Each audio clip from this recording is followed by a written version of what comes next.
कल के क्लास में जो हमने देखा था वो हमने देखा था कि भाई सीट्स के लिए यूनिफॉर्मली चार्ज सीट था, उसके लिए जो है इलेक्ट्रिक फील्ड क्या होती है, या फिर इनफाइनाइट मेटल वायर था, या हम कह सकते हैं कि लाइन चार्ज था, उसके लिए इलेक्ट्रिक फील्ड क्या होती है। और फिर हमने ये भी देखा था कि अगर कंडक्टिंग चार्ज सीट है तो उसके लिए जो है क्या होता है, इलेक्ट्रिक फील्ड। तो ये सारी चीजें हमने देखी थी। तो जो आपको मान लीजिए यूनिफॉर्मली चार्ज शीट दिया हुआ है, ठीक, उसको एक एग्जांपल मैं कराना चाहूंगा आगे बढ़ने से पहले। जैसे मान लो एक यूनिफॉर्मली चार्ज शीट दिया हुआ है, कंडक्टिंग नहीं है, जब तक कंडक्टिंग नहीं बोलूंगा तब तक कंडक्टिंग हम कंसीडर नहीं करेंगे। तो ये यूनिफॉर्मली चार्ज शीट है, ठीक है। और भी चार्ज शीट यहाँ पे दिया हुआ है, ये ऐसा एक और चार्ज शीट यहाँ पे दिया हुआ है, ये ऐसा, ठीक है।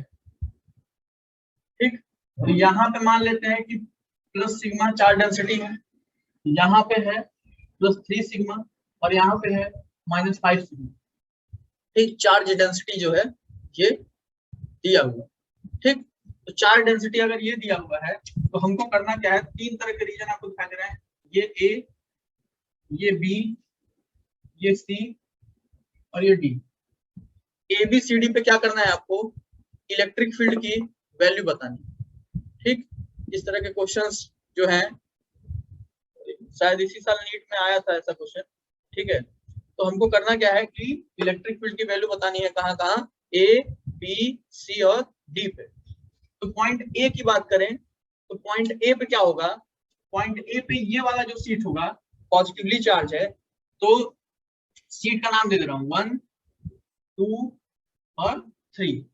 तो पॉइंट ए पे जो है जो इलेक्ट्रिक फील्ड ड्यू टू 1 होगी वो इस अवे होगी। पॉइंट ए पे जो है जो इलेक्ट्रिक फील्ड ड्यू टू 2 होगी वो इधर होगी, और पॉइंट ए पे जो electric field due to third होगी वो क्या होगी, टुवर्ड्स होगी, क्योंकि ये निगेटिवली चार्ज है तो अपने तरफ जो है इलेक्ट्रिक फील्ड अप्लाई कराएगा, ठीक है। अब जरा ध्यान देना, तो पॉइंट ए पे अगर आप नेट इलेक्ट्रिक फील्ड की बात करते हो तो पॉइंट ए पे नेट इलेक्ट्रिक फील्ड क्या होगा, वो आपको ध्यान देना है। पॉइंट ए पे जो नेट इलेक्ट्रिक फील्ड होगा वो होगा E1 plus E2, E1 plus E2, ठीक है, E1 प्लस E2, और ये अपोजिट डायरेक्शन में है -E3। देखिए दो बातें हैं कि अगर आप पहले ही ये जो निगेटिव चार्ज वाला है उसके आगे पहले ही आपने माइनस लगा दिया तो थोड़ा सा आपको ध्यान देने वाली बात है। जैसे मैं लिख रहा हूँ E1 जो होगा वो कितना होगा, सिग्मा अपॉन 2 एप्सिलॉन नॉट होगा, क्योंकि सीट की वजह से जो होता है इलेक्ट्रिक फील्ड होता है sigma upon 2 epsilon not, uniformly charge seat की वजह से या नॉन कंडक्टिंग चार्ज सीट की वजह से, ठीक है। तो सिग्मा अपॉन 2 एप्सिलॉन नॉट जो होगा आपका इलेक्ट्रिक फील्ड होगा E1 की वजह से, प्लस सेकंड वाले की वजह से अगर बात करें तो यहाँ पे सिग्मा की जगह क्या है 3 सिग्मा अपॉन 2 एप्सिलॉन नॉट जो हो जाएगा, मतलब चार्ज डेंसिटी जो है अभी 3 सिग्मा हो गई है, जो इलेक्ट्रिक फील्ड हो जाएगा ये हो जाएगा। अभी इसको जरा ध्यान से देखिएगा, माइनस हमने पहले ही लगा दिया, तो आपको पता है कि माइनस ये डायरेक्शन रिप्रेजेंट कर रहा है कि E3 इस डायरेक्शन में है, और इसका चार्ज डेंसिटी कितना है 5 सिग्मा, तो हम केवल यहाँ पे 5 सिग्मा अपॉन 2 एप्सिलॉन नॉट लिखेंगे। जैसे कुछ बच्चे गड़बड़ कर देते हैं, क्या गड़बड़ी कर देते हैं बच्चे गड़बड़ी ये कर देते हैं कि यहाँ पे तो माइनस लगाते ही लगाते हैं, साथ ही साथ चार्ज डेंसिटी वाला भी यहाँ पे माइनस लगा देते हैं, तो वो काम मत करिएगा। मैं बार बार कहता हूँ कि इलेक्ट्रिक फील्ड का केवल आप मैग्नीट्यूड लिख रहे हैं तो उसको साइन के साथ मत लिखिए, लेकिन डायरेक्शंस को थोड़ा अच्छे से ध्यान दीजिए, ठीक है। मैं बार बार कहता हूँ, तो एक चीज हमेशा याद रखा, तो अगर गलती से तुम यहाँ से ये -5 की वैल्यू रख दोगे तो प्लस हो जाएगा, तो दिक्कत पैदा कर देगी, ठीक है। तो यहाँ पे क्या है, हमने डायरेक्शन कंसीडर करके बस सीधे क्या किया है, चार्ज डेंसिटी का वैल्यू रख दिया है। आप देखेंगे तो यहाँ पे सिग्मा अपॉन 2 एप्सिलॉन नॉट जो होगा कॉमन आएगा सबके अंदर, यहाँ 1 बचेगा, यहाँ 3 बचेगा, यहाँ -5 बचेगा, तो यहाँ पे 1 4 और -5 -1, यानी कि minus sigma upon 2 epsilon not. Net electric field होगा पॉइंट ए पे, पॉइंट ए पे क्या होगा, नेट इलेक्ट्रिक फील्ड। तो ये minus sigma upon 2 epsilon not क्या रिप्रेजेंट कर रहा है? Minus sigma upon 2 epsilon not represent कर रहा है कि the net electric field eight point A is in the direction this. ये जो है वो इस डायरेक्शन में है। क्यों? क्योंकि ये डोमिनेट कर रहा है, निगेटिव वाला क्या कर रहा है? डोमिनेट कर रहा है। ठीक, इतनी बात क्लियर। अब अगर मेरी बात करें, हम लोग देखें तो बी वाले की अगर बात की जाए तो बी वाले का देखिए क्या होगा। पॉइंट बी पे अगर आप इलेक्ट्रिक फील्ड लिखोगे, डायरेक्शन पहले लिखिए अच्छे से, तो पॉइंट बी पे ये फर्स्ट वाले प्लेट पे वैसे किधर होगा डायरेक्शन? इधर की तरफ, तो ये E1 होगा। अवे ना, अवे जो है इलेक्ट्रिक फील्ड प्रोड्यूस करेगा। पॉइंट बी पे सेकंड वाले की वजह से अभी पॉजिटिव है तो ये अपने से अवे करेगा, तो E2 की वैल्यू इधर हो जाएगी। ठीक, और थर्ड वाले की अगर बात करें तो निगेटिव में है तो ये टुवर्ड्स करेगा, यानी कि E3 की वैल्यू इधर हो जाएगी। बाकी E1, E2, E3 हमने वैल्यूज लिख रखी हैं, बस डायरेक्शन का ध्यान देना है। तो डायरेक्शन जरा देखिए कैसे करेंगे। तो EB अगर आप लिखेंगे तो EB अगर आप देखो, इस चीज को अगर देखो मैं कर क्या रहा हूँ, मैं कर ये रहा हूँ कि ये डायरेक्शन को मैं पॉजिटिव मान ले रहा हूँ और ये डायरेक्शन को मैं निगेटिव सॉरी ये डायरेक्शन को पॉजिटिव मान ले रहा हूँ, ये डायरेक्शन को निगेटिव मान ले रहा हूँ। तभी तो ये डायरेक्शन को निगेटिव माने थे, तो ये E3 जो है निगेटिव में हमने लिखा था। ध्यान समझना, ठीक है। बाकी ये पॉजिटिव मान लिया था तो इन दोनों को हमने पॉजिटिव में लिख दिया था। ठीक है, तो उसी तरह से यहाँ पे अगर आपने ये कंसिडरेशन कर दिया है तो यहाँ पे क्या हो जाएगा? E2 माइनस ये दो चीजें एक डायरेक्शन में है तो E1 प्लस E3। ठीक है, तो यहाँ पे E2 की वैल्यू आप लिखोगे तो E2 क्या है? 3 sigma upon 2 epsilon not. E1 क्या है? Sigma upon 2 epsilon not. E3 क्या है? 5 सिग्मा अपॉन 2 एप्सिलॉन नॉट। तो यही ध्यान देना है कि गलती से कभी यहाँ -5 सिग्मा मत लिख देना, क्योंकि हमने पहले ही डायरेक्शन को क्या कर दिया है? स्पेसिफाई कर दिया है। ठीक है, तो ये ध्यान देने वाली बातें हैं। ठीक, तो इसको कैलकुलेट करके आप आंसर ला सकते हैं। सी पॉइंट की बात करें तो ये जो पॉजिटिव सिग्मा है इधर की तरफ, यानी E1 इधर लगेगा। ये जो पॉजिटिव सिग्मा है ये भी अवे, यानी E2 इधर लगेगा। और ये निगेटिव है, ये भी क्या करेगा? टुवर्ड्स, मतलब अपने ही तरफ लगाएगा, यानी E3 भी जो है इधर ही लगेगा। तो तीनों के तीनों क्या लग रहा है? इधर ही लग रहा है। बात यह है कि हमने पहले ही जो है निगेटिव साइन यहाँ पे ले रखा है। ठीक, तो हम क्या करेंगे? अभी तीनों को क्या करना है? हमको एड अप कर देना है। ठीक, और निगेटिव जो मतलब कैसे लिखेंगे आप? इसी को आप सीधे लिख सकते हैं minus of E1 plus E2 plus E3। तो माइनस साइन क्या बता रहा है? माइनस साइन यही बता रहा है कि डायरेक्शन इधर की तरफ है, क्योंकि आपका कंसीडरेशन नेगेटिव वाला इधर है। आप पॉजिटिव मान लेते, पॉजिटिव आता है तो आंसर में ऐसा नहीं आएगा कि प्लस माइनस, बस वहां पे आएगा मैग्नीट्यूड लिख देगा और डायरेक्शन लिख देगा टुवर्ड्स राइट, टुवर्ड्स लेफ्ट। तो आपको वो ध्यान देना होगा। जैसे ये वाले में जो आंसर आएगा हमारा टुवर्ड्स राइट आएगा आपके। ये वाले में जो आंसर आएगा इसको सॉल्व करोगे तो आप बता सकते हो। निगेटिव अगर ये आया तो टुवर्ड्स राइट, पॉजिटिव अगर ये आया तो टुवर्ड्स लेफ्ट। समझ रहे हो ना? सिमिलरली इसका डायरेक्शन की बात करें तो निगेटिव चार्ज अपनी तरफ खींचेगा, यानी E3 इधर होगा, और ये पॉजिटिव है, ये पॉजिटिव है, दोनों क्या करेंगे? अवे लगाएंगे, यानी E1 भी इधर लगेगा और E2 भी इधर ही लगेगा। तो इसको आप लिख लीजिएगा। ठीक, ये हमने एक क्वेश्चन देखा हमारे यूनिफॉर्मली चार्ज सीट के बारे में। ठीक, अगर यहाँ पे कंडक्टर बोलता, कंडक्टिंग सीट है, तो इसकी वजह से सिग्मा अपॉन एप्सिलॉन नॉट केवल होता है, इसकी वजह से सिग्मा अपॉन एप्सिलॉन नॉट केवल होता है, इसकी वजह से सिग्मा अपॉन एप्सिलॉन नॉट केवल होता है। समझ रहा हो ना? तो कोई डिफरेंस नहीं आता यहाँ पे। अब जरा इसको मैं मिटाता हूँ।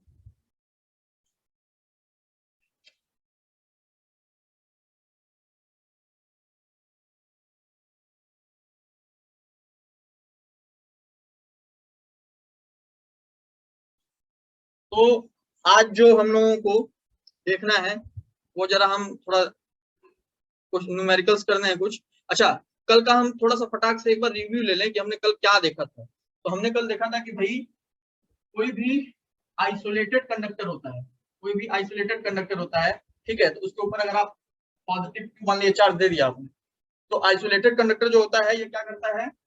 जैसे ही आप चार्ज देते हो तो चार्जेस क्या होते हैं? इक्वली डिवाइड हो जाते हैं, मतलब इधर इधर इधर इधर इधर ये आ जाएगा Q/2, और इधर भी क्या आ जाएगा? इधर भी आ जाएगा Q/2। समझ रहे हो ना? तो चार्जेस जो होते हैं इक्वली डिवाइड हो जाते हैं। लेकिन अगर मान लीजिए दूसरा कॉन्सेप्ट हमने देखा था इसी तरह का, अगर मान लीजिए यहाँ पे हमने Q1 दे दिया और यहाँ पे भी हमने क्या दे दिया? Q2 दे दिया, तो चार्जेस कैसे डिवाइड होंगे, कैसे कैसे डिस्ट्रीब्यूट होंगे एक्चुअली? तो चार्जेस जो डिस्ट्रीब्यूट होते हैं वो होते हैं Q1 प्लस Q2/2, और यहाँ भी Q1 प्लस Q2/2। कल के बाद क्लास में देखा गया ये। ठीक है, तो Q1 प्लस Q2/2 ये यहाँ पे आपको ध्यान देना है। फिर अंदर वाले पे क्या होता है Q1 माइनस Q2 अपॉन 2 और यहाँ पे minus of Q1 minus Q2 upon 2। ठीक है, तो ये जो है ये चीज आपको ध्यान देनी है। ठीक है, तो यहाँ पे इस तरह का चार्ज डिस्ट्रीब्यूशन होता है। और हमने क्या देखा था कि अगर मान लो यहाँ पे आइसोलेटेड बॉडी था, उस पे आपने पॉजिटिवली चार्ज दे दिया और इसको अर्थ कर दिया, आइसोलेटेड अगर बॉडी है तो सारे का सारा न्यूट्रल हो जाएगा, मतलब जीरो हो जाएगा ये इसके ऊपर चार्ज।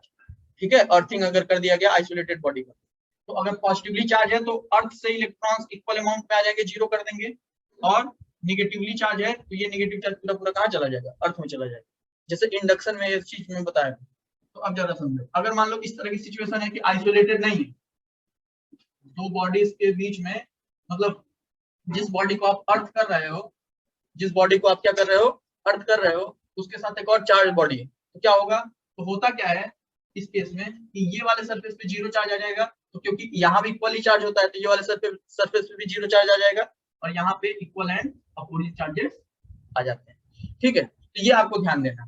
तो ये चीज हमने देख लिया है। आज कुछ न्यूमेरिकल्स हमको करने हैं और कुछ और बातें देखनी है ध्यान से। जैसे मैं एक पीडीएफ ओपन करता हूं, उसको हम पढ़ेंगे, उसको मैं समझा देता हूँ कुछ। कल का जो पीडीएफ था, एक मिनट, आज वाला पढ़ लिया जाए पहले। तो यहाँ पे एक चीज समझिएगा, जैसे ये चार्जेस की कुछ प्रॉपर्टीज हैं, चार्जेस की कुछ कंडक्टर्स की कुछ प्रॉपर्टीज हैं। जैसे पहली प्रॉपर्टी हमने देख रखा है कि excess charge on a conductor reside on its outer surface. हमने देखा है कि चार्ज के ऊपर आप कंडक्टर के ऊपर आप कितना भी चार्ज दो, वो सारा का सारा चार्ज क्या हो जाता है, बॉडी के सरफेस पे डिस्ट्रीब्यूट हो जाता है।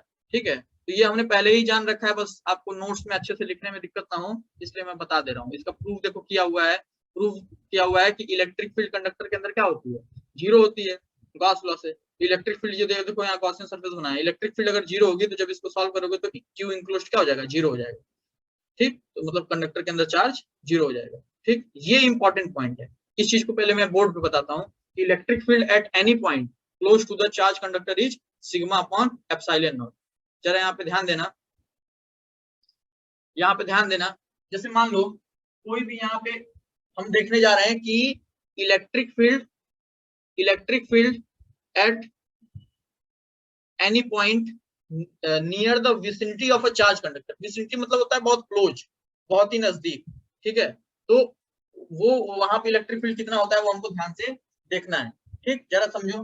जैसे मान लो यहाँ पे कोई चार्ज कंडक्टर, यहाँ पे जो है एक जो है चार्ज कंडक्टर, एक कंडक्टर, इसको हमने क्या प्रोवाइड किया, इसको हमने चार्ज दे दिया। ठीक है, इसको जब हमने चार्ज दे दिया तो यहाँ पे चार्जेस क्या होंगे, डिस्ट्रीब्यूट होंगे। और किस तरह से डिस्ट्रीब्यूशन होता है चार्जेस का, चार्जेस का डिस्ट्रीब्यूशन ऐसा होता है कि जो शार्प एजेस होती हैं, जहां पे सरफेस एरिया जो होता है, या फिर हम कह सकते हैं रेडियस ऑफ कर्वेचर जो होता है उस पॉइंट का, जहां पे सबसे छोटा रेडियस ऑफ कर्वेचर, वहां पे चार्ज डेंसिटी ज्यादा होती है। Sigma is directly proportional to 1/r होता है। ठीक है, तो यहाँ पे आप देखोगे तो यहाँ पे चार्जेस जो होंगे बहुत ज्यादा डिस्ट्रीब्यूट हो जाएंगे, और जैसे जैसे सरफेस एरिया बढ़ेगा चार्जेस का डिस्ट्रीब्यूशन क्या होने लगेगा, दूर दूर होने लगेगा, और फिर ये नजदीक होते होते बहुत क्लोजली डिस्ट्रीब्यूट हो जाएंगे, ऐसा हो जाएगा।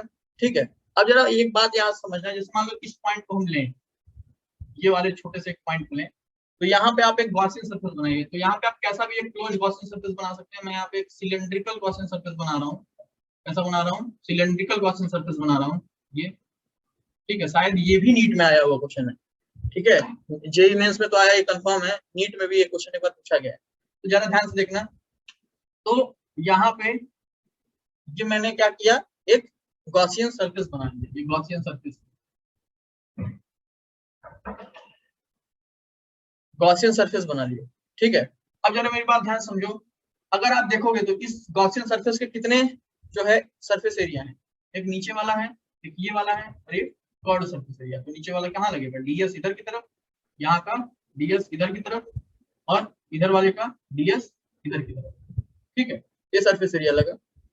अब जरा ध्यान देना, कंडक्टर है तो इनसाइड जो सरफेस एरिया है, जो सरफेस एरिया है इनसाइड, वो क्या है, इलेक्ट्रिक फील्ड वहां पे जीरो है। दीपक, मेरी आवाज और वीडियो पहुंच रही है क्या? हाँ सर। चलो ठीक है। तो यहाँ पे इलेक्ट्रिक फील्ड जो है इनसाइड द कंडक्टर क्या होगी? जीरो होगी। ठीक है, इलेक्ट्रिक फील्ड जीरो। और ये वाले अगर बाहर वाले पॉइंट की बात करें तो यहाँ पे कुछ भी इलेक्ट्रिक फील्ड हो सकता है, हमने ई मान लिया। देखो सबसे पहली बात की हमारा कंडीशन क्या है? हमारा कंडीशन ये है कि जो पॉइंट है मतलब कि सरफेस के बहुत क्लोज है, ये वाला पॉइंट जो है वो सरफेस के बहुत क्लोज है, वहां पे हमको क्या करनी है? इलेक्ट्रिक फील्ड फाइंड आउट करनी है कि किसी भी कोई भी शेप और साइज हो कंडक्टर, किसी भी जनरल कोई भी चार्ज कंडक्टर हो, उसके विसिनिटी में या फिर विसिनिटी आप कह लें, आप बहुत क्लोज पॉइंट पे इलेक्ट्रिक फील्ड कितनी होती है वो हमको फाइंड आउट करना है। ठीक, तो एक बात करें, सिग्मा जो है हम यहाँ पे मान ले रहे हैं कि जो चार्ज डेंसिटी है यहाँ पे सरफेस का वो क्या है? सिग्मा है इस पॉइंट का, क्योंकि हर पॉइंट का चार्ज डेंसिटी बदल रहा है ना। इस पॉइंट का चार्ज डेंसिटी हम मान ले रहे हैं कि क्या है? सिग्मा है। ठीक, अब जरा मेरी बात ध्यान समझना कि अगर आप बाय गॉस लॉ देखो, बाय गॉस लॉ देखोगे क्या होगा? ये क्या होता है? Close integral of electric field जो होता है वो क्यू इनक्लोज बाई क्या होता है? एप्सिलॉन नॉट होता है। तो यहाँ पे अगर आप डॉट की बात करो तो ये देखो, ये तीन चीजों से मिलकर बना हुआ है, एक यहाँ वाला, एक ये वाला पॉइंट और एक ये वाला। तो ये वाले पॉइंट पे अगर आप देखोगे तो इलेक्ट्रिक फील्ड ही जीरो है। तो जब इलेक्ट्रिक फील्ड जीरो है तो यहाँ पे ये टर्म क्या हो जाएगा? ये वाले पॉइंट के लिए खत्म हो जाएगा। यहाँ पे बात करोगे, ये कर्व सरफेस के लिए बात करोगे तो इलेक्ट्रिक फील्ड जो है इस पॉइंट पे अवे है, इधर की तरफ पॉजिटिवली चार्ज है ना, तो ऊपर की तरफ होगा। बाकी डीएस इधर की तरफ है तो 90 डिग्री पे है, तो कर्व सरफेस एरिया के लिए भी फ्लक्स क्या हो गया? जीरो हो गया। अब अगर आप ये वाले सरफेस की बात करो तो यहाँ पे इलेक्ट्रिक फील्ड की भी डायरेक्शन किधर है? इधर ही की तरफ है। तो ये दोनों में क्या है? 0 डिग्री का एंगल है, तो यहाँ पे ई इंटीग्रेशन ऑफ डीएस आ गया। और बाकी क्यू इंक्लोज की अगर बात करें तो हमको चार्ज ना देके surface area sorry charge density दिया हुआ है, तो क्यू को हम लिख सकते हैं सिग्मा इंटू डीएस, क्योंकि इस पॉइंट की बात कर रहा है तो sigma into DS upon epsilon लिख सकते हैं, सिग्मा इंटू डीएस। अब जरा मेरी बात ध्यान से समझो। अच्छा, पूरा अगर ऐसा देखा जाए तो यहां से अगर आप देखोगे यहाँ डीएस से डीएस क्या हो जाएगा? कैंसिल आउट हो जाएगा। तो ई इक्वल टू क्या आता है? Sigma upon epsilon naught. ठीक है, आपको ये थोड़ा सा दिक्कत ये हो सकती है, आपके सोच रहे होगे कि ये सर डीएस है, यहाँ इंटीग्रेशन ऑफ डीएस है, तो यहाँ पे थोड़ा एक काम करो, क्योंकि चार्जेस यहाँ पे सरफेस चार्ज डेंसिटी क्या हो रहा है? चेंज होते जा रहा है। तो यहाँ डेल्टा डीएस लिखो। ठीक है, डेल्टा डीएस, तो यहाँ ये चेंज आएगा तो कैंसिल आउट हो जाएगा, no doubt. Sigma upon epsilon naught. तो ये आपको ध्यान देना है कि कोई भी कंडक्टिंग बॉडी हो तो उसके कंडक्टिंग बॉडी के एकदम क्लोज विसिनिटी में, बहुत नजदीक, जो इलेक्ट्रिक फील्ड होती है वो क्या होती है? Sigma upon epsilon not. ये आपको क्या करना है? ध्यान देना है। ठीक, यही वहां पे उस पीडीएफ में यही बताया गया है, तो आप ऐसा कर सकते हो। देखो यहाँ पे वही चीज बताई गई है, देख रहे हो? यहाँ सिग्मा अपॉन एप्सिलॉन नॉट आ जाता है। बाकी ये बात तो आपको पता है कि एक्सेस चार्ज जो भी हम प्रोवाइड करते हैं कंडक्टर पे, वो आउटर सरफेसेस पे क्या हो जाते हैं? डिस्ट्रीब्यूट हो जाते हैं। अगला पॉइंट ये है, और ये मैंने पहले ही बता रखा है, कि जो सरफेस चार्ज डेंसिटी होती है वो रेडियस ऑफ कर्वेचर के इनवर्सली प्रोपोर्शनल होती है। तो यहाँ पे जो है आप देखोगे, तो जैसे ये पॉइंट 1 मान लिया, ये पॉइंट 2 मान लिया, तो आप देखोगे तो 2 वाला का सरफेस एरिया ज्यादा है, तो यहाँ पे सॉरी रेडियस ऑफ कर्वेचर ज्यादा है। तो ये देखो यहाँ पे, हाँ यहाँ देखो, सेकेंड पॉइंट का जो रेडियस ऑफ कर्वेचर है वो क्या है? ज्यादा है। तो यहाँ का सरफेस चार्ज डेंसिटी क्या है?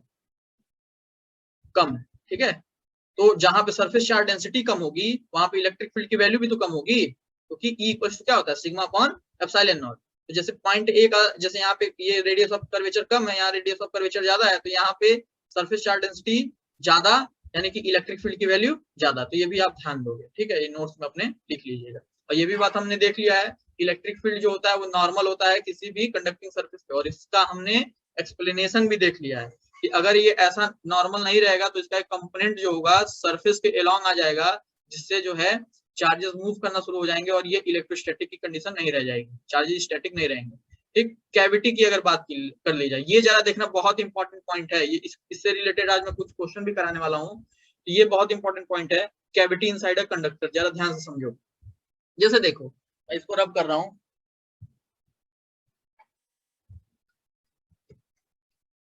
समझो। मान लो यहाँ पे एक कंडक्टिंग स्फीयर है, क्या है? Conducting sphere.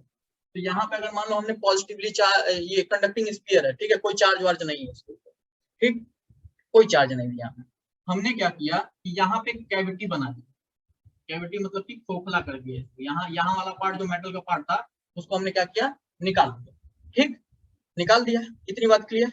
अब जरा मेरी बात ध्यान समझो, मान लिया कि ये वाले पॉइंट पे हमने क्या किया, एक माइनस चार्ज, कैसे भी कुछ भी जुगाड़ लगाया होगा, माइनस चार्ज ले जाके रख दिया, माइनस चार्ज हमने रख दिया, तो निगेटिवली चार्ज हमने, एक काम करो इसको थोड़ा और अच्छे से बना, ठीक, कैविटी को थोड़ा और अच्छे से बना, कंडक्टर था, कैविटी हम यहाँ बना, चलो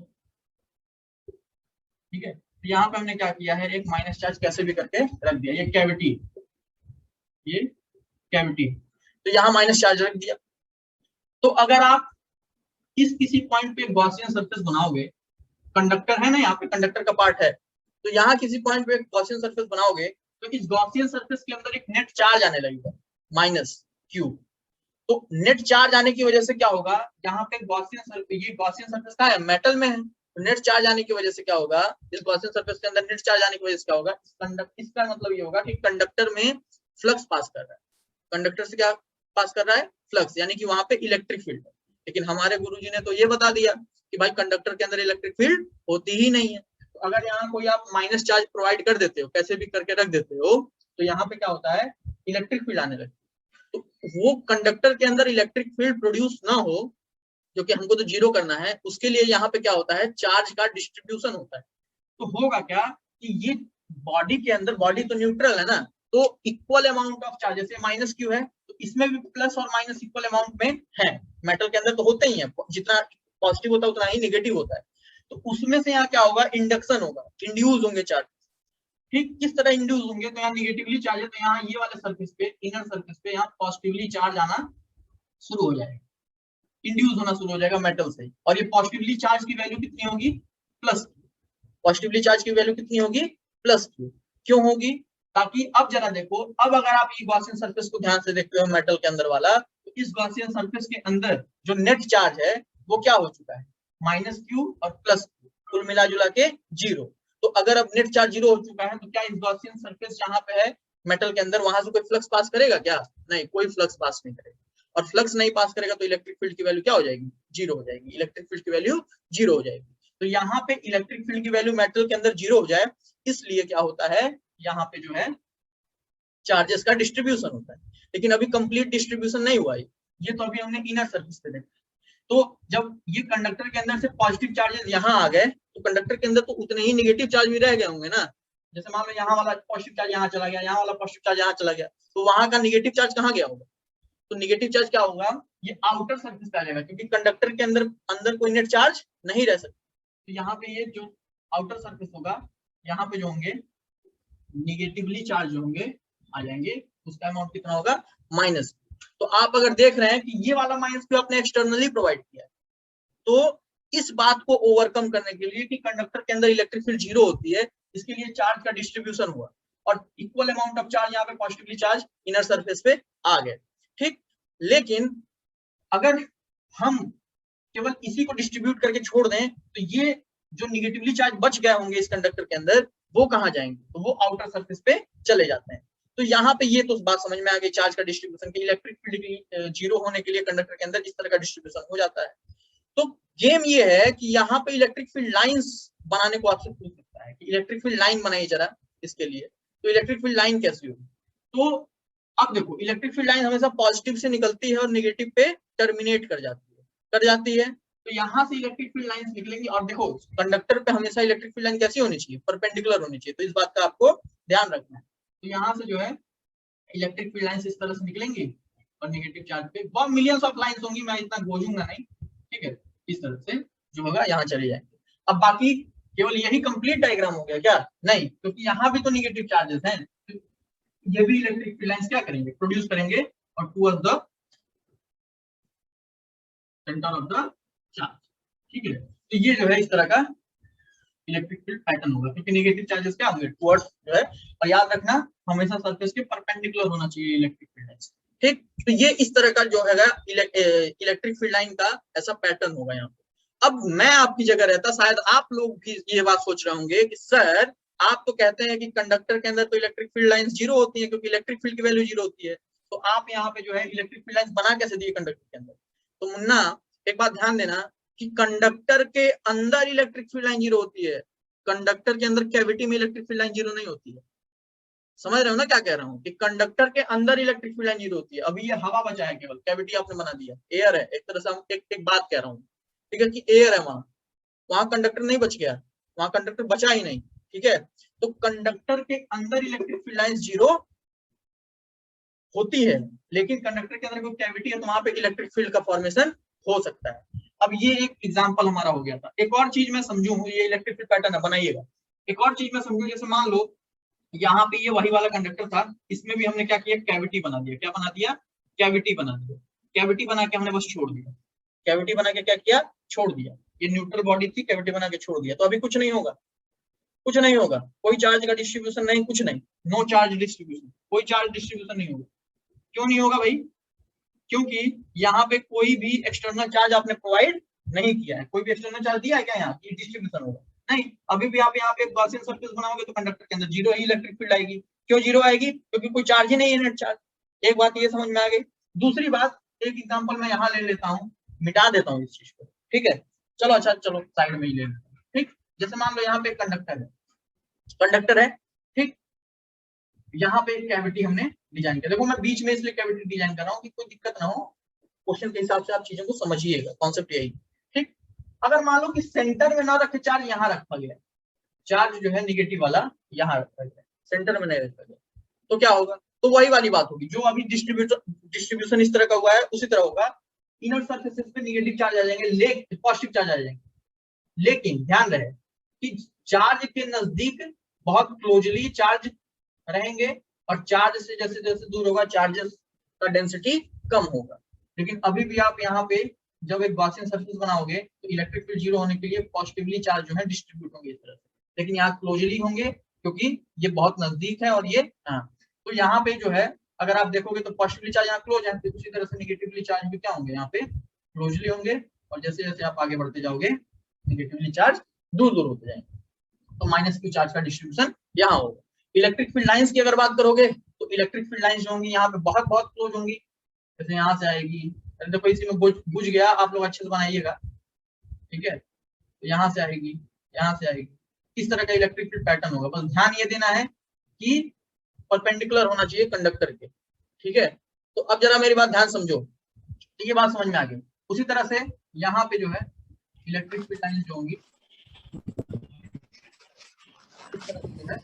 इलेक्ट्रिक फील्ड पैटर्न बनेगा, ठीक है। यहाँ पे अब त्रिपुरारी बंद करो, तो ये जो है इस तरह का पैटर्न हो, ठीक। तो ये कॉन्सेप्ट आप ध्यान रखिएगा, बना लीजिएगा, आशा है समझ में आया होगा। तो मैं दिखाता हूँ जरा, यहाँ पे वही चीज बना हुआ है। जैसे देखो, ये देखो, यहाँ पे देखो वही वाली बातें हैं कि कंडक्टर के अंदर आपने जैसे यहाँ पॉजिटिव चार्ज सेंटर में रख दिया है, तो यहाँ पे निगेटिव चार्जेस क्या हो गए, इंड्यूस हो गए हैं, ताकि गॉसियन सरफेस आप बनाए तो आप इलेक्ट्रिक फील्ड की वैल्यू क्या हो जाए, जीरो। और सेम जो है पॉजिटिवली चार्ज यहाँ पे देखो, यहाँ पे प्लस क्यू चार्ज यहाँ पे बाहर वाले सरफेस पे आ गए हैं, और जो इलेक्ट्रिक फील्ड पैटर्न है ऐसा है। बस इसी चार्ज को मैंने यहाँ थोड़ा नजदीक कर दिया है, तो यहाँ पे डेंसर ज्यादा इलेक्ट्रिक फील्ड लाइन हो गई है, यहाँ थोड़ा कम इलेक्ट्रिक फील्ड लाइन है, ठीक। तो ये कॉन्सेप्ट आपको ध्यान देना है। एक टर्म होता है इलेक्ट्रोस्टैटिक शील्डिंग। इलेक्ट्रोस्टैटिक शील्डिंग क्या होता है, जरा पहले एक चीज समझना। जैसे एक चीज समझो, जैसे मान लो ये मेरा फोन है, ठीक है, ये मेरा फोन है, तो इस फोन में मान लो मैं कुछ ऐसा कर रहा हूँ, और जैसे आप एक चीज आपने ऑब्जर्व किया होगा कि जैसे मान लीजिए टीवी वगैरह चलता है, या आप इसी फोन से अपने घर में किसी के पास वीडियो कॉल करिए और दोनों फोन को नजदीक ले आइए, तो आवाज आता है, ऐसा करके आवाज आता है, ठीक है, टे टे टे करने लगता है। और टीवी के पास ले जाएंगे तो भी गड़गड़ाहट आने लगती है। तो होता क्या है कि वो जो वर्किंग डिवाइसेज हैं वो भाई ये भी इलेक्ट्रिक फील्ड प्रोड्यूस कर रहा होगा, वो भी इलेक्ट्रिक फील्ड और मैग्नेटिक फील्ड प्रोड्यूस कर रहे होंगे, ठीक है। तो जब दोनों डिवाइसेज नजदीक लेके जाते हैं हम, तो क्या होता है कि दोनों का एक दूसरे के ऊपर क्या होता है, अफेक्ट होता है, ठीक है, दोनों एक दूसरे से इफेक्ट होते हैं, अफेक्टेड होते हैं। तो होता क्या है कि अगर मान लीजिए हम चाहते हैं कि हम इस फोन को और टीवी के पास ले जा रहे हैं तो आवाज ना हो, तो क्या करेंगे उसके लिए, तो उसके लिए इस फोन को क्या करें आप, मेटल के अंदर कोई मेटल स्पीयर है या कोई भी क्लोज्ड मेटल बॉडी है उसके अंदर इसको रख दीजिए, उसके अंदर क्या करिए, इसको रख दीजिए, ठीक है। और उसके बाद टीवी के पास ले जाइए तो इसके अंदर कोई भी गनगनाहट नहीं होगी, क्यों नहीं होगी? क्योंकि इलेक्ट्रिक फील्ड जो ये प्रोड्यूस करेगा या इलेक्ट्रिक फील्ड जो टेलीविजन या टीवी प्रोड्यूस करेगा वो इस तक पहुंच ही नहीं पाएगा।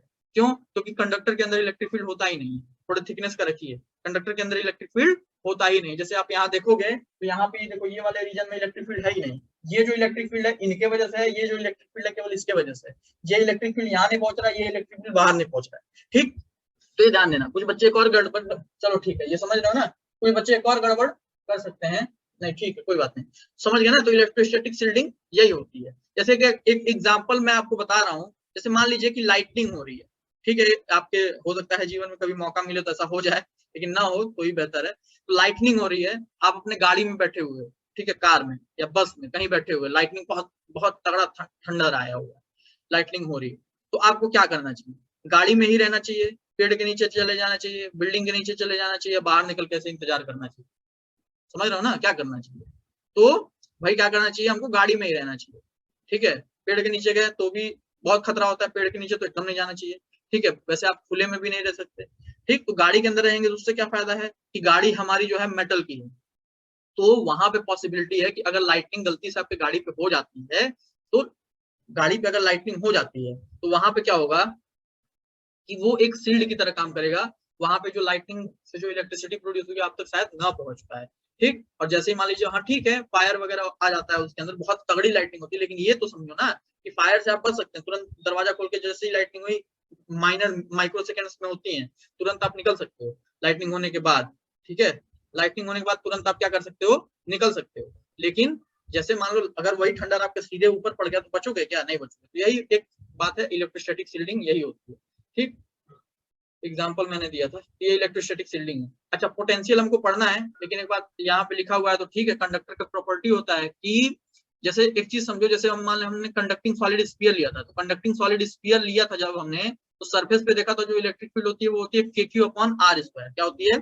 KQ/R²। और इन साइड द कंडक्टर जो होता है इलेक्ट्रिक फील्ड 0 होता है। लेकिन जब मैं पोटेंशियल आपको पढ़ाऊंगा तो ये प्रॉपर्टी आपको मैं बताऊंगा कि जो कंडक्टर होता है उसके सरफेस पे जो मान लो उसके सरफेस पे जो इलेक्ट्रिक पोटेंशियल है वो KQ/R है, KQ/R है, कैपिटल आर, KQ/R है। तो उसके inside the surface electric potential 0 नहीं होगा, वही इलेक्ट्रिक पोटेंशियल होगा जो सरफेस पे रहेगा। ठीक, तो ये बात मैं बताऊंगा, वही चीज लिखा हुआ है।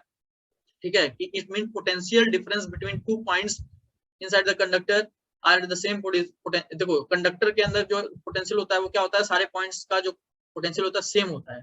ठीक, और कंडक्टर को हम इक्वी पोटेंशियल रीजन कहते हैं। कोई भी कंडक्टर जो होता है वो इक्वी पोटेंशियल सरफेस होता है। तो सब बातें डिस्कस करूंगा जब क्या पढ़ाऊंगा, कंडक्टर्स के बारे में पढ़ाऊंगा। ठीक है, तो यहाँ पे आपको ये बात छोटी छोटी बातें ध्यान देनी है। तो अभी जो है थोड़ा सा ये आप देखिए, यहाँ पे एक न्यूमेरिकल है, ये करने की कोशिश करिए। ठीक है, ये न्यूमेरिकल का सबसे पहले पढ़ लीजिए, क्योंकि 5 मिनट के अंदर वीडियो जो होगा ये बंद होगा। ठीक, फिर से मैं लिंक भेजूंगा, तो ये जरा तब तक पढ़ो और करते रहना। पढ़ो, जल्दी से लिख लो, स्क्रीनशॉट ले लो।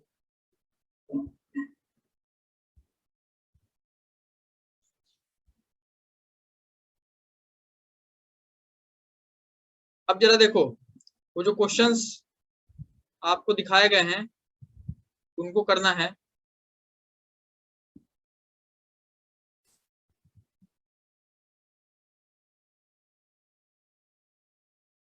जैसे ये क्वेश्चन है, एकदम सेम टू सेम क्वेश्चन है जो हमने अभी जो है डिस्कस किया है। कह रहा है कि कोई पॉइंट चार्ज प्लस क्यू जो है centre of uncharged spherical conducting shell के अंदर रखा गया है। ठीक है, ये कंडीशन से जो इनर रेडियस ए है, आउटर रेडियस बी है, ये कंडीशन है। ठीक है, अब जरा ध्यान देना, जरा समझो। जैसे मान लो यहाँ पे कोई कंडक्टिंग सेल है, सेल का मतलब होता है खोखला। ठीक है, लेकिन इसमें थोड़ा सा इसकी थिकनेस दे रखी है, थिकनेस दे रखी है, जिसमें जो है इनर रेडियस ए है और आउटर रेडियस बी है, यही मतलब है इसका।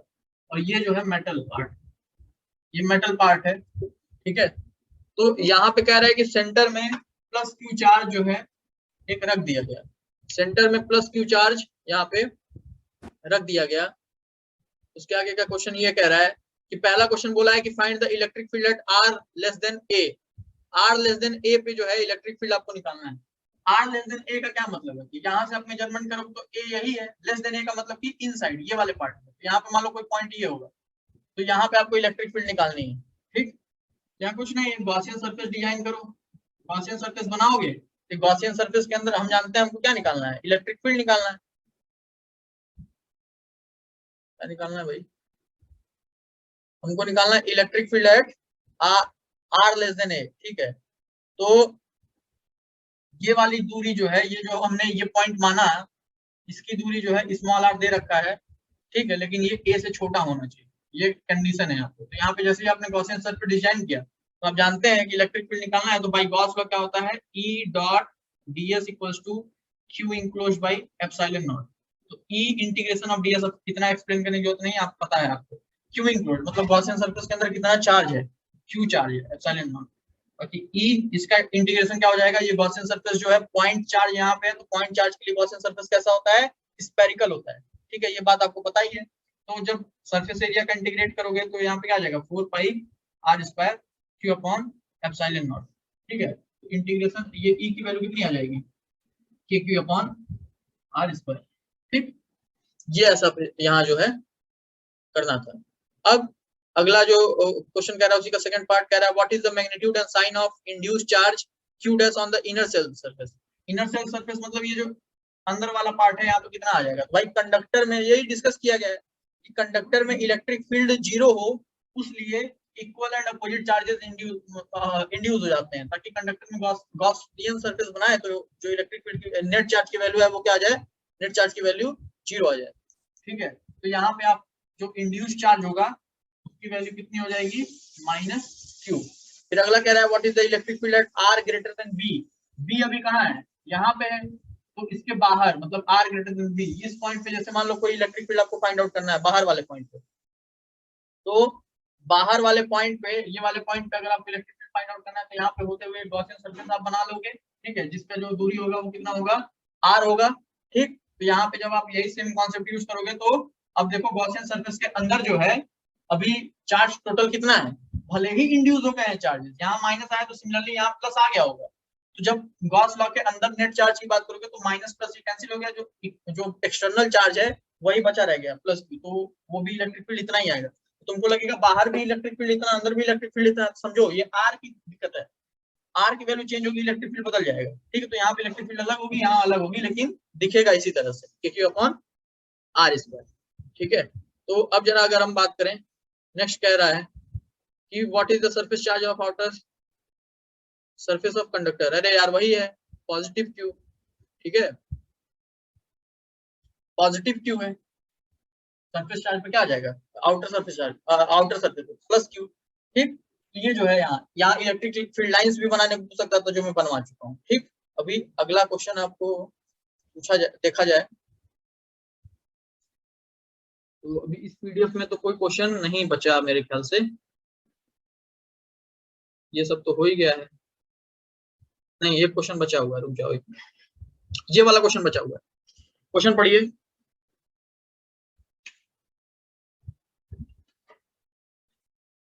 अभी मैं वो दूसरा क्वेश्चन बताता हूँ जो मैंने दिया था, लेकिन इसको जरा पढ़ो।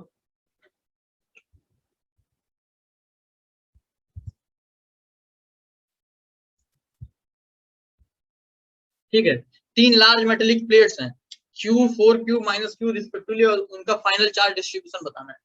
तो डायग्राम देखो, Q 4 Q माइनस, ध्यान रहे, देखो यहाँ पे एक मेटेलिक प्लेट है जिसके ऊपर प्लस क्यू चार्ज है, आप अपने आप से भी कर सकते हैं, ये प्लस 4 है, 4 क्यू है, और यहाँ पे जो है माइनस क्यू है। ठीक है, यही है, तो इस तरह का है, हमको फाइनल चार्ज डिस्ट्रीब्यूशन हो। भाई मेटेलिक प्लेट्स हैं, लार्ज मेटेलिक प्लेट्स हैं, तो डिस्ट्रीब्यूट तो होंगे चार्जेस। अब कैसे डिस्ट्रीब्यूट होंगे, तो जरा देखो, मैं मान ले रहा हूँ कि ये पहला वाला, आप सेकंड मान ले, थर्ड मान ले, जो मानना है मान ले।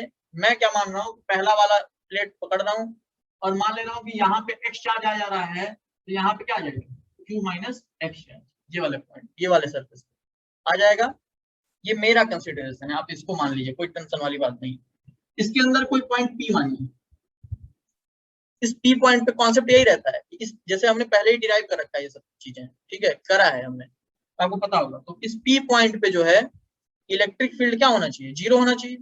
इलेक्ट्रिक फील्ड इस पी पॉइंट पे किसकी किसकी वजह से होगा। अब एक चीज समझना, यहाँ पे जो चार्जेस हैं, टोटल चार्जेस प्लेट पे कितने हैं, 4q, और यहाँ पे जो टोटल चार्ज है वो कितना है, -q, समझ रहे हो ना। तो यहाँ पे एक चीज समझो, अब सब के सब जो है लार्ज है, इक्वल एरिया होगा सबका।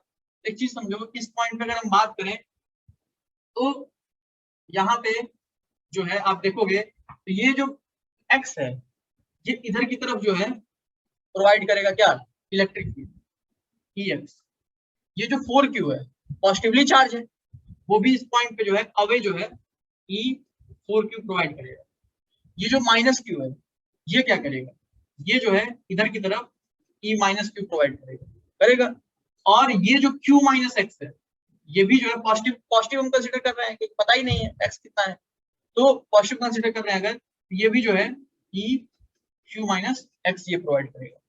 तो अगर इस P पॉइंट पे इलेक्ट्रिक फील्ड 0 होना है तो ये सारे के सारे वैल्यू इन दोनों का सम, इन दोनों के सम के क्या होना चाहिए, बराबर होना चाहिए। यही कॉन्सेप्ट हमने क्या किया है अभी तक पढ़ा है, ठीक। यानी कि Ex plus E4q equals to E - q plus EQ - x, ठीक है। तो Ex की बात करें तो x की बात करें, सिंगल प्लेट की तरह काम कर रहा है ये, तो जब भी देखो कंफ्यूज मत होना, जब भी चार्ज डिस्ट्रीब्यूट हो, जैसे मान लो समझो ये पूरे प्लेट की वजह से, पूरे प्लेट की वजह से जो यहाँ पे अगर मान लो सिग्मा चार्ज डेंसिटी होता तो पूरे प्लेट की वजह से जो इलेक्ट्रिक फील्ड होता है वो सिग्मा अपॉन एप्सिलॉन नॉट होता है।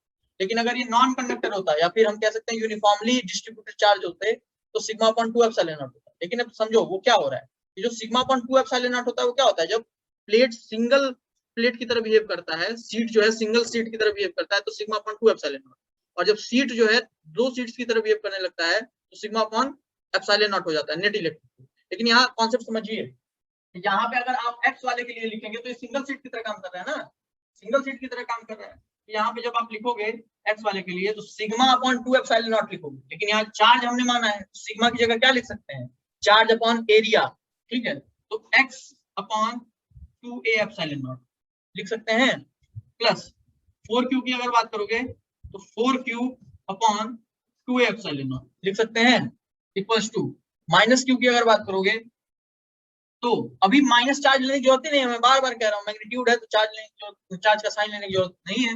यानी कि E - q की अगर आप बात करोगे तो इस डायरेक्शन में है, चलो अच्छा कोई बात नहीं, तो आप लिखोगे तो q upon 2a epsilon not, q - x की बात करोगे तो q - x upon 2a epsilon naught, ठीक। तो 2a एप्सिलॉन नॉट सारे के सारे क्या होगा, कैंसिल आउट हो गए, तो हमारे पास बचा क्या, x plus 4q equals to q plus q minus x। यहाँ पे 2q हो गया, ये -x हो गया, यहाँ x प्लस 4q हो गया। इसको इधर भेजोगे तो 2x हो जाएगा, इसको उधर भेजोगे तो 2x 2q minus 4q minus 2q हो जाएगा। x की वैल्यू कितनी आ जाएगी, x की वैल्यू कितनी आ जाएगी, -q। इस तरह का डिस्ट्रीब्यूशन होगा। ये आपने अगर नोट कर लिया है, स्क्रीनशॉट ले लिया है तो मैं फाइनल डिस्ट्रीब्यूशन बताऊँ, नोट जल्दी से स्क्रीनशॉट ले लो या नोट कर लो, जो भी करना है, ठीक है। चलो तो फाइनल डिस्ट्रीब्यूशन पे हम आते हैं, इसको मैं मिटा रहा हूँ ये चीज। अब देखो फाइनल डिस्ट्रीब्यूशन कैसा होगा, देखो ध्यान से, x की वैल्यू कितनी आ गई है, -2। देखो एक चीज हमेशा याद रखना कि जो चार्जेस होंगे वो तो कंजर्व होंगे ना हमेशा। जैसे ही आप x की वैल्यू -q आपने रख दिया तो यहाँ x की जगह -q रखोगे तो यहाँ पे क्या होना चाहिए, 2q। इन दोनों को ऐड करो, देखो ये इनिशियल जो चार्ज था हमारा उसके बराबर आना चाहिए, ठीक। और आपको हम आपके गुरुजी ने एक और कॉन्सेप्ट बताया है, क्या कॉन्सेप्ट बताया है कि अगर ये -q है तो फेसिंग सरफेस पे भी इक्वल एंड अपोजिट चार्जेस आते हैं, तो यहाँ पे क्या आना चाहिए, +q आना चाहिए, आना चाहिए कि नहीं आना चाहिए, +q यहाँ पे आ गया। तो अब जरा एक बात बताओ, यहाँ 4q चाहिए था, 4q चाहिए था जिसमें से q यहाँ पे आ गया, तो यहाँ पे क्या आ जाएगा, +3q। अब इन दोनों को जोड़ोगे देखो इनिशियल के बराबर आएगा कि नहीं आएगा, इसी तरह से आपको डिस्ट्रीब्यूशन करना होता है। अब जरा मेरी बात ध्यान समझो, यहाँ पे +3q आ गया तो यहाँ पे भी फेसिंग सरफेस पे इक्वल होना चाहिए कि नहीं होना चाहिए, होना चाहिए ना, चार्ज डिस्ट्रीब्यूशन, तो यहाँ पे -3q आ जाए। अब एक बात बताओ, यहाँ -3q आया, यहाँ पे ऐसी क्या वैल्यू रखी जाए कि ये इतना आ जाए जोड़ने पे, तो -3q है तो यहाँ पे +2q रखना पड़ेगा, ठीक है। तो +2q और इसको जोड़ोगे देखो ये आ गया, और आपका एक और कॉन्सेप्ट यहाँ पे सेटिस्फाई हो रहा है कि आउटर सर्फेसेस पे जो चार्जेस होते हैं वो क्या होते हैं, इक्वल होते हैं। यही तो कॉन्सेप्ट था। इस तरह से आप जो है इस तरह के क्वेश्चंस को, चार्ज डिस्ट्रीब्यूशन वाले क्वेश्चंस को कर सकते हैं। ठीक, आप इस प्लेट को ले लें, इस प्लेट को ले लें, कुछ भी ले लें। चलो, किसी को नहीं समझ में आया तो पूछ सकता है। चलो, तो अब हम नेक्स्ट पीडीएफ पे जाते हैं। आज वाला जो है हमारा, उस पे क्वेश्चन जो अभी दिया था मैंने, तो ये क्वेश्चन सबका हो गया होगा मुझे लग रहा है। नहीं हुआ तो बता दे रहा हूँ।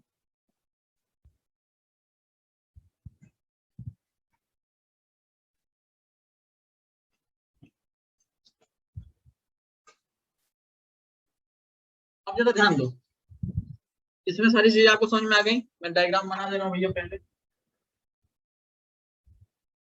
एक है यहाँ पे S1 S2, यहाँ है Q, यहाँ है 2। ठीक, find the ratio of the electric flux through S1 and S2। S1 and S2 से जो इलेक्ट्रिक फ्लक्स पास कर रहा है उसका रेशियो आपको बताना है। तो S1 से कितना इलेक्ट्रिक फ्लक्स पास करेगा, क्लोज्ड सरफेस है। ठीक, तो हमको पता है भाई कि पाई1 जो होगा, मतलब कि फर्स्ट वाले से जो है S1 से फ्लक्स जो होगा वो क्या होगा, Q enclosed by epsilon not. कितना चार्ज है, Q अपॉन एप्सिलॉन नॉट। बात खत्म हो गया पहले वाले से। सेकंड वाले की बात करें तो सेकंड वाले के अंदर, सरफेस 2 के अंदर टोटल चार्ज कितना है। तो बच्चे गलती करते हैं, उनको लगता है कि सरफेस 2 के अंदर चार्ज 2Q है और सरफेस 1 के अंदर चार्ज Q है। अरे ऐसे नहीं होता है। सरफेस S2 के अंदर जो चार्जेस हैं वो 2Q और Q दोनों पाए जा रहे हैं। समझ रहे हो ना, यहाँ पे ध्यान देना, ये 3Q बाई एप्सिलॉन नॉट हो जाएगा। Q इनक्लोज जो होगा यहाँ पे 3Q होगा, क्योंकि ये सरफेस के अंदर ही तो है ये सब। ठीक, ये जो होगा इनका रेशियो आपको निकालना है, phi1 अपॉन phi2, यानी कि Q upon epsilon not upon 3Q, यानी कि एप्सिलॉन नॉट अपॉन 3Q। कटा कटा कटा कटा 1/3 आंसर। ठीक, इसका अगला पार्ट क्या था, अगला पार्ट ये था कि how will the electric flux through sphere S1 change. S1 का इलेक्ट्रिक फ्लक्स कैसा चेंज होगा if the medium of dielectric constant 5 is introduce in the space inside S1। कह रहा है कि यहाँ पे पहले मान लो एयर था, लेकिन अब एक डाइलेक्ट्रिक कांस्टेंट हम इंट्रोड्यूस कर रहे हैं जिसका मतलब जो डाइलेक्ट्रिक कांस्टेंट उसका क्या है, 5 है।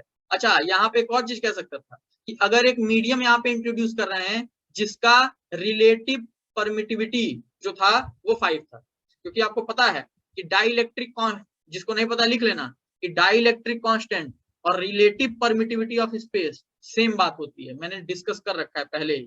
ठीक है, तो यहाँ पे डाइलेक्ट्रिक कांस्टेंट 5 दिया हुआ है, यहाँ पे ये भी दे सकता है कि रिलेटिव परमिटिविटी जो है वो 5 है। तो यहाँ पे देखो, अब देखो जरा कुछ अंतर नहीं आता है। अब यहाँ पे समझना एक बात कि फ्लक्स क्या होता है। फ्लक्स जो होता है close integral of E dot ds होता है, गॉस लॉ से, और यही Q enclose by epsilon not के बराबर होता है। तो समय समय के हिसाब से हमको चीजें यूज करनी होती हैं जिससे हम आसानी से कर पाए। तो phi1 हमारा निकल चुका है। तो अब एक बात समझो, अगर यहाँ पे आप एक मीडियम इंट्रोड्यूस कर दे रहे हैं तो किस चीज पे फर्क पड़ेगा। मीडियम अगर आप इंट्रोड्यूस कर दोगे तो केवल और केवल इलेक्ट्रिक फील्ड पे फर्क पड़ेगा। पड़ेगा ना, क्या फर्क पड़ता है कि जितने डाइलेक्ट्रिक कांस्टेंट का मीडियम इंट्रोड्यूस होता है इलेक्ट्रिक फील्ड उतने टाइम्स रिड्यूस हो जाती है। यानी आप ये कह सकते हैं कि phi1 इक्वल्स टू यहाँ पे integration of E dot ds। अभी phi1 डैश कह लें, आप phi1 डैश कह लें। क्यों phi1 डैश कह लें, क्योंकि एक मीडियम इंट्रोड्यूस कर रहे हैं। तो यहाँ पे E1 आप या फिर E डैश कह सकते हैं। तो E डैश क्या होगा, E dash is nothing but initial वाला electric field upon dielectric constant. होगा कि नहीं होगा, इनिशियल वाला electric field upon dielectric constant. Dielectric constant की वैल्यू कितनी दे रखी है, 5 दे रखी है ना। और E डॉट ds है क्या, E डॉट ds है phi1, है ना। तो यहाँ पे phi1 अपॉन 5, phi1 की वैल्यू कितनी आ रखी है यहाँ पे देखो, Q अपॉन एप्सिलॉन नॉट, यानी कि Q के phi1 है Q अपॉन 5 एप्सिलॉन नॉट। समझ रहे हो, तो इस तरह से आप कर सकते हैं। तो फ्लक्स क्या होता है E डॉट ds। तो जब भी हम डाइलेक्ट्रिक इंट्रोड्यूस करें अगर, तो वो डाइलेक्ट्रिक जो है इलेक्ट्रिक फील्ड में रिड्यूस करता है। तो यहाँ पे कैसे आपको बस कुछ करना नहीं है, डिवाइड कर देना है। कॉन्सेप्ट याद रखिए, रटिए मतलब कोई चीज। ठीक है, तो अब जरा आगे देखते हैं। एक बहुत शानदार क्वेश्चन है यहाँ पे, ये वाला। अभी एक चीज और देख लो, कुछ और नहीं है, नहीं तो चलो, ये बहुत शानदार क्वेश्चन है, पढ़िए जरा सब लोग।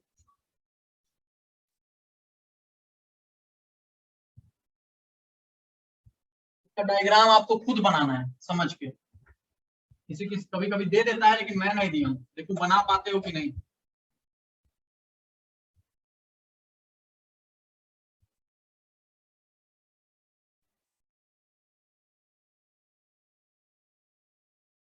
ठीक है,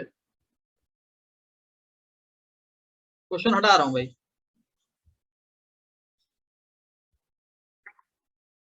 चलो तो वो क्वेश्चन हम लोग करते हैं। वहां पे क्वेश्चन में क्या कह रहा था, पहले मैं समझा देता हूँ एक बार। कह रहा है कि कोई क्यूबिकल बॉक्स है और ये क्यूबिकल बॉक्स बना कैसे है।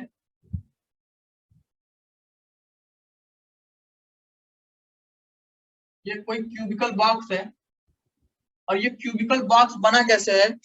x इक्वल्स टू एल, देखो यहाँ पे एक चीज आप लोग देख लो कैसे बना हुआ है। x इक्वल्स टू एल से, ठीक है, एक सरफेसेस जो बाउंडेड है वो कहाँ कहाँ है, x इक्वल्स टू एल पे, x इक्वल्स टू 2l पे, y 0 पे, yl पे, z 0 पे और zl पे। इसका क्या मतलब है, देख के डर नहीं जाना है। अब देखो क्या मतलब है, मतलब यहाँ पे अगर आपने जो है x एक्सिस बना दिया, एक चीज समझो इस तरह से, यहाँ पे आपने x एक्सिस बना दिया, ठीक है, थोड़ा सा ये यहाँ रहेगा, यहाँ पे आपने y एक्सिस बना दिया और यहाँ पे आपने z एक्सिस बना दिया। तो पहला जो सरफेस होगा वो x इक्वल्स टू एल पे होगा। x इक्वल्स टू एल मतलब कि ये मान लो l दूरी, तो ये जो फर्स्ट सरफेस ये है x इक्वल्स टू एल पे, ठीक। दूसरा जो सरफेस होगा x इक्वल्स टू 2l पे होगा। x इक्वल्स टू 2l मतलब अगर ये l है तो दूसरा surface x equal to 2l पे होगा, ठीक है। मान लेते हैं ये जो है ये 2l है, मतलब ये surface x equal to 2l पे है, मतलब लेंथ पता चल गई हमको, कितना क्यूब का लेंथ पता चल गया l। फिर अगला एक सरफेस जो है वो y बराबर 0 पे है, y बराबर 0 मतलब ये नीचे वाला सरफेस, यहाँ y बराबर 0 होगा ना। और दूसरा जो सरफेस है वो y बराबर l पे है, तो ये y बराबर 0 है, y बराबर l कितना होगा, क्यूब का साइड पता चल गया, ये वाला y बराबर 0। तीसरा जो सरफेस, चौथा जो भी सरफेस है, पांचवा सरफेस है, वो जो है z बराबर 0 पे, तो पीछे वाला मतलब ये आगे वाला है, इसके पीछे वाला जो सरफेस है वो z बराबर 0 पे हो, क्योंकि ये एक्सिस पे लाई करेगा, ये वाले प्लेन में z बराबर 0 पे। और z बराबर l पे एक सरफेस है, मतलब ये फ्रंट वाला जो सरफेस है, जैसे ये एक दूरी चली है ना, ये दूरी, तो ये जो सरफेस है ये z बराबर l पे एक क्यूब बना इस तरह का। ये सोचना पड़ेगा आपको इतना, कभी कभी तो आसानी के लिए डायग्राम दे देता है लेकिन कभी कभी देता नहीं है। इसको करने से पहले एक सवाल पूछूंगा मैं, दीपक नहीं शिवेंद्र बोला ही नहीं, शिवेंद्र जवाब देगा, ठीक है। अब ध्यान दो, यहाँ पे देखो, मान लो ये क्यूब है शिवेंद्र, ध्यान समझना और एकदम जवाब देना ही, मुझे पता है आवाज जा रही है। अब ध्यान दो, ये एक क्यूब है, यहां से एक इलेक्ट्रिक फील्ड जो है हमने ऐसा प्रोवाइड किया, तो net flux passing through this cube क्या होगा शिवेंद्र? 0 सर। 0 क्यों, जवाब दो। इनकमिंग और आउटगोइंग दोनों इक्वल होगा सर। हाँ, इनकमिंग जितना होगा आउटगोइंग उतना ही हो जाएगा, वेरी गुड, शाबाश। तो एक चीज समझ में आती है कि सर अगर इस क्यूब के अंदर कोई चार्ज नहीं था और एक्सटर्नल इलेक्ट्रिक फील्ड हमने प्रोवाइड किया, तो यहाँ पे इस क्यूब से जो है क्या होगा, नेट फ्लक्स 0 पास होगा। एक बात समझ में आ गई। दूसरी बात, इस सवाल की बात करें तो यहाँ भी ये जो क्यूब बना है, डायग्राम समझिएगा आप, यहाँ भी बनाते रहिएगा, यहाँ भी ये जो क्यूब बना है, क्या इस क्यूब के अंदर कोई चार्ज है, कोई चार्ज नहीं, क्यूब के अंदर कोई चार्ज नहीं, तो मतलब इस क्यूब के अंदर कोई चार्ज नहीं है, तो वो फ्लक्स प्रोड्यूस नहीं होना चाहिए।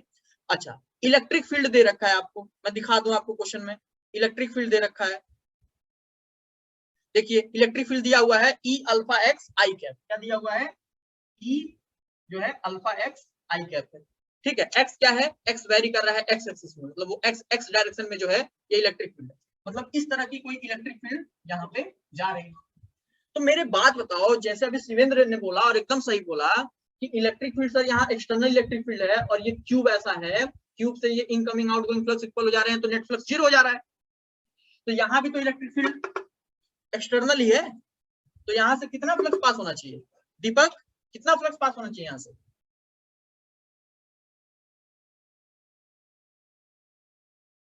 0। एक तरह से हम कह सकते हैं कि जितना एंट्री ले रहा है उतना ही निकल जाएगा ना। तुम्हारे दिमाग में अभी क्या आ रहा है महक,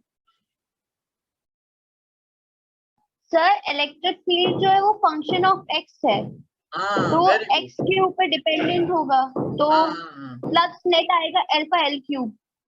चलो वेरी गुड। अब जरा ध्यान दो सब लोग, यही समझना है कि यहाँ पे यूनिफॉर्म इलेक्ट्रिक फील्ड हम बार बार कंसिडर करते हैं कि यूनिफॉर्म इलेक्ट्रिक फील्ड अगर एक्सटर्नल है तो इनकमिंग फ्लक्स आउटगोइंग फ्लक्स के बराबर होगा। लेकिन यहाँ पे जो इलेक्ट्रिक फील्ड प्रोवाइड हो रही है ये एक्स का फंक्शन है, मतलब दूरी पे डिपेंड कर रहा है। ये एक्स की वैल्यू जैसे जैसे बदलते जा रही है, यहाँ की इलेक्ट्रिक फील्ड अलग है, यहाँ जो एंट्री ले रहा होगा वो अलग होगा, यहाँ जो आउटगोइंग निकल रहा होगा वहां वो फ्लक्स अलग होगा, क्योंकि इलेक्ट्रिक फील्ड की वैल्यू चेंज हो जाएगी एक्स के हिसाब से। तो आपको लग रहा होगा अरे सर ये तो बहुत बड़ा क्वेश्चन दे दिए हैं जी, मेंस लेवल का होगा, नहीं आएगा ये फंक्शन वाला है। तो मैं बताऊं एनसीईआरटी की बुक खोलना, सॉल्ड एग्जांपल में दिया हुआ है।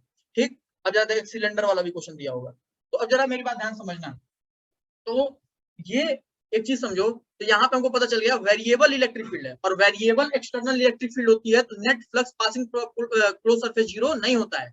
ये कॉन्सेप्ट आपको ध्यान देना है कि यूनिफॉर्म इलेक्ट्रिक फील्ड होती है तो नेट फ्लक्स पासिंग थ्रू अगर यूनिफॉर्म एक्सटर्नल इलेक्ट्रिक फील्ड होती है, ध्यान यूनिफॉर्म एक्सटर्नल इलेक्ट्रिक फील्ड होती है तो net flux passing through cube जो होगा या फिर कोई बॉडी क्लोज बॉडी जो होगी वो जीरो होगी। लेकिन अगर non uniform external electric field होती है तो बॉडी से पास होने वाला नेट फ्लक्स जीरो नहीं हो सकता। तो वही हमको फ्लक्स की वैल्यू निकालनी है। एक बात कॉन्सेप्ट समझना।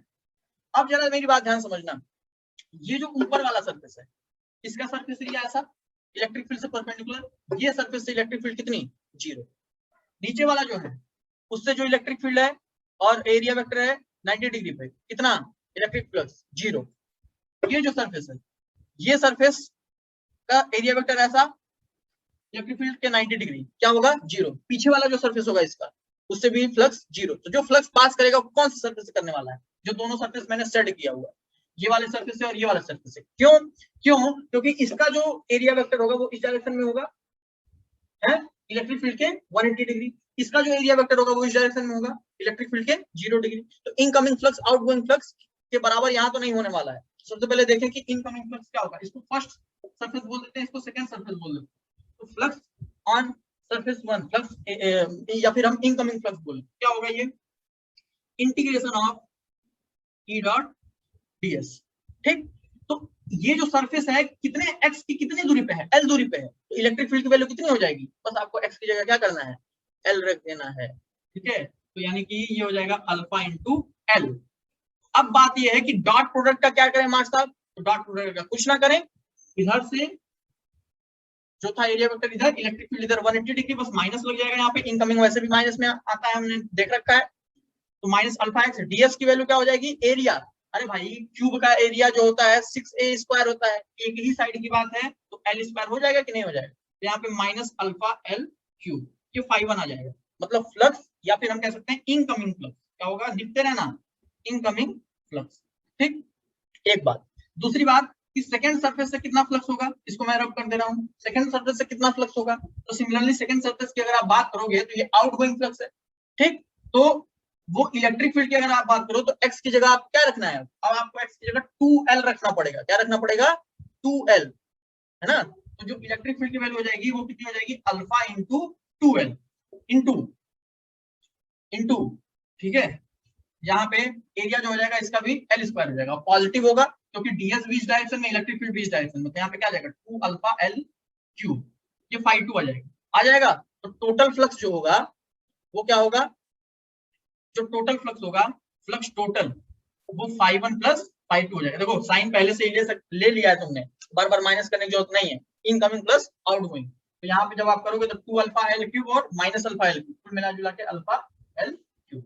समझ में आया, ये net flux passing through the cube आ गया। इतनी बात क्लियर। बाकी चार सरफेसेस से क्यों फ्लक्स नहीं पास कर रहा है वो भी आपको क्लियर हो गया होगा, डाउट होगा तो पूछ लेना। और इन्हीं दोनों से क्यों करेगा वो भी पता चल गया। एक्सटर्नल इलेक्ट्रिक फील्ड थी, फिर भी जो है ये यहाँ पे ऐसा था ना अल्फा एक्स आई का, एक्सटर्नल इलेक्ट्रिक फील्ड थी फिर भी जो है नेट फ्लक्स जीरो नहीं हुआ, वो भी कॉन्सेप्ट मैंने क्लियर कर दिया।